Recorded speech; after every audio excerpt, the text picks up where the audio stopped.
Hey everybody, Mark Agnesi here in the back room of Norman's Rare Guitars, and welcome back to our final episode of Guitar of the Day for the week. Woo! Man, it's been a week, but it's the final day. It's freaking Straturday. It's the final day of our tribute to Tom Petty. If I can tell you one last story, this is probably my favorite moment that I got to spend with Tom. Which was actually kind of an unfortunate moment for the band, but it ended up working out in the end. But it was, it's probably maybe 3 years ago. I got a phone call from Alan Rogan, who's a guitar tech to the Stars. He was Tom's tech at that point, saying the band just got ripped off. They were at Culver Studios over in Culver City recording. Someone broke in, stole Tom's Rick 360-12, the blonde one that he wrote Refugee on, and that he used in all those videos and stuff. They got Mike's Broadcaster. They got a couple of Tom's White, TV White, SG Junior, and they got Scott Thurston's Sheridan, all this stuff. He said, we just got all this stuff nicked. Norm was out of town, didn't know what to do. So I said, Alan, I'm on my way. And I happened to have 2 white SG Juniors in stock. I had a Sheridan in stock. I had a blonde 360 Rick, and the only thing I didn't have was a Broadcaster to give to Mike. I ran over to Culver Studios, and I literally got to sat there on the side of the stage for about the last hour and a half of rehearsal and got to listen to them go through the whole set, which was pretty incredible. And then when that was over, I got the finger and walked out literally onto the little stage setup, and me and Tom and Mike Campbell sat there plugging in all the guitars, trying to pick out which ones. And ended up taking all of them. And about 3 weeks or so into the tour, one of the first guitars surfaced at our buddy Howie Huberman's pawn shop. Howie was hip, went, checked the records, got everything. They found the guy, tracked him down at his house, and there was all the guitars. They got all their guitars back. But it was a cool kind of thing. Got to see rehearsal and actually got to sit there. I think Tom was using the double Vibro King rig and everything, plugging in Rick 12 strings, and that's pretty cool, man. That was probably one of the better memories of working at this store. That was one of my cooler days of work here. But it's freaking Straturday. I've got a Strat just like Tom always used, which would be a fitting send-off for this Tom Petty tribute week. Why don't you guys come back and check this thing out. This one is from 1965. This is original L-Series Fender Stratocaster, 3-color Sunburst with the white pickguard. Wow. Really clean one too. It's what we call a clown burst right there. Looks like Mimi from Drew Carey putting on makeup or something. There's absolutely like no transition from the color. It just goes black to red to yellow. But that's how they did them back then. This is one of the last of the pre-CBS guitars. So L-Series guitars, and when we refer to L-Series, we're talking about these serial numbers that start with L. Those go from 63 through 65. By the end of 65, they get out of what we call the L-Series and they go into what we call the F plates. You notice this is a blank plate right here with the serial number. Once you get into the CBS era of production, you will see that Fender F etched into the back plate, or what we call the F plate guitars. That's when you know it's officially a CBS production guitar. This one still has the L-Series, so that means this guy is still pre-CBS. Just a couple small changes in the 65s, most notably, they go from the green guard into the white 3-ply pick guard. White, I've seen green guards on 65s, usually January 65s, although I've seen 64s with white guards as well. So the transition, again, nothing happens on January 1st of any year. So this one does have the white guard, and also the other thing, you get out of the clay dots and you go into the pearl dots. And then, of course, we have the transition logo instead of the spaghetti logo, which you'll start to see in 1964.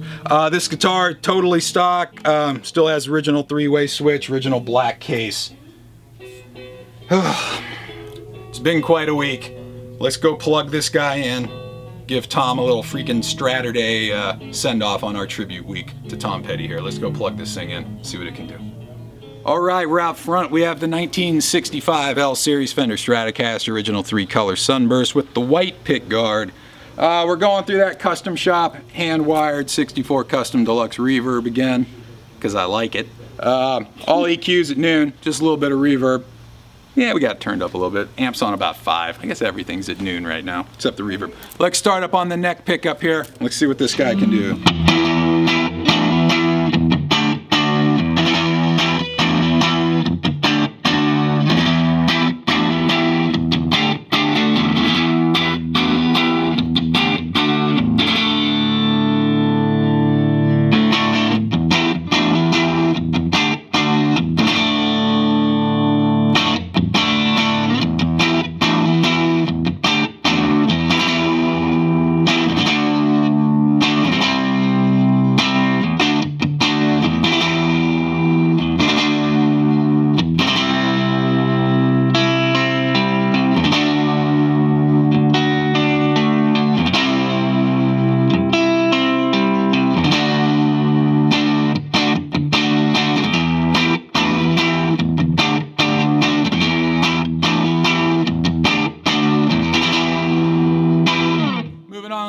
middle position. That's going to be just that middle pickup all by itself. Let's see here.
So let's go down to that bridge pickup. Let's hear this thing wide effing open here.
Have it from 1965, original Fender Stratocaster, 3-color Sunburst, white guard, pearl dots, transition logo, one of the last of the L-Series.